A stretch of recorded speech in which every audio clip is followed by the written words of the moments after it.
भूख से परेशान छोटा सा चिंटू बार बार मासूमियत से अपनी माँ की तरफ देखकर बोला, मम्मा, भूख लगी है। उसकी आवाज़ इतनी मासूम थी कि घर का माहौल कुछ पल के लिए सामान्य लगने लगा। तभी कबीर मुस्कुराते हुए उसके पास आया और प्यार से उसके सिर पर हाथ फेरते हुए बोला, अरे मेरे शेर को भूख लगी है, चलो आज मैं तुम्हें तुम्हारी पसंद की पाव भाजी खिलाता हूँ। चिंटू की आंखों में तुरंत चमक आ गई। वह खुशी से उछल पड़ा और बार बार कहने लगा, सच में पापा, आज पाव भाजी? कबीर ने मुस्कुराकर हामी भरी और पूरा परिवार कुछ देर के लिए उस तनाव को भूल गया जो पिछले कई दिनों से उनके घर पर छाया हुआ था। किसी को अंदाज़ा भी नहीं था कि ये कुछ पल की मुस्कान उनकी जिंदगी की आखिरी सुकून भरी याद बनने वाली है। रसोई में तैयारियां शुरू हो गईं। गैस पर मक्खन पिघल रहा था, सब्जियों की खुशबू पूरे घर में फैल रही थी और चिंटू बार बार रसोई के दरवाजे पर आकर झांक रहा था। आराध्या उसे प्यार से डांटते हुए कहती, बस 2 मिनट और, फिर खाना तैयार हो जाएगा। लेकिन तभी अचानक घर के बाहर किसी गाड़ी के तेज ब्रेक लगने की आवाज़ आई। पहले तो किसी ने ध्यान नहीं दिया, लेकिन अगले ही पल दरवाजे पर इतनी जोरदार दस्तक हुई कि पूरे घर में सन्नाटा छा गया।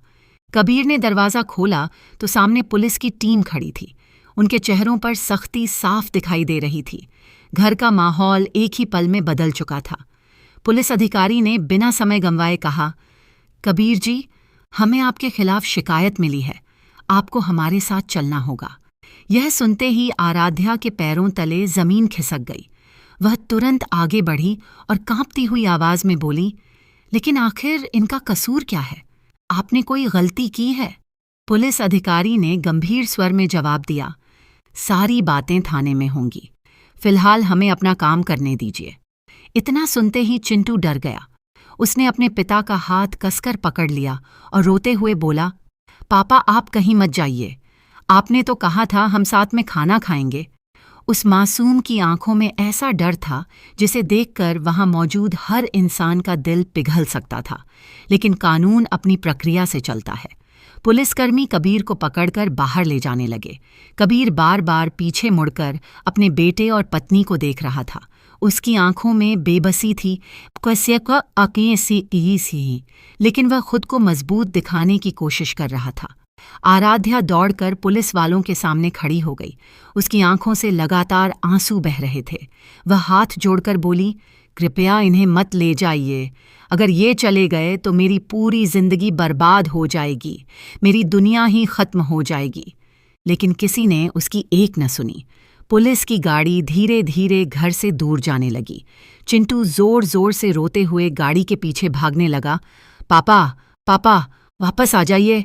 उसकी चीखें पूरे मोहल्ले में गूंज रही थीं। उसी समय परिवार के बाकी सदस्य भी वहां पहुंच गए।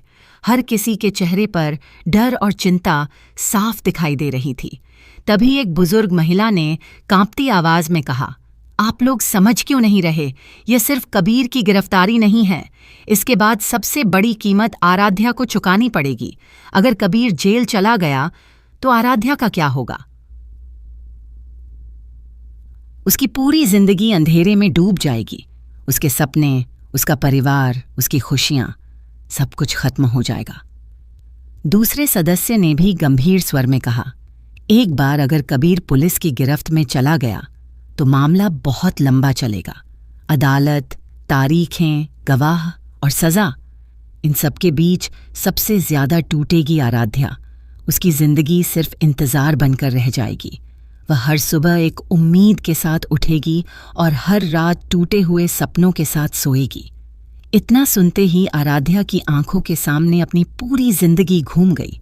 उसे अपनी शादी का दिन याद आया, कबीर के साथ बिताए हुए खुशियों भरे पल याद आए और फिर अचानक सब कुछ धुंधला पड़ने लगा। उसके मन में सिर्फ एक ही सवाल गूंज रहा था, क्या सचमुच अब उसकी जिंदगी खत्म हो चुकी है? लेकिन उसे यह नहीं पता था कि असली खेल अभी शुरू हुआ है। कोई ऐसा शख्स पर्दे के पीछे बैठा था जो इस पूरे परिवार की बर्बादी देखकर मुस्कुरा रहा था।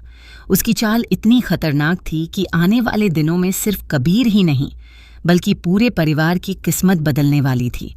और जब उस शख्स का असली चेहरा सामने आएगा, कोई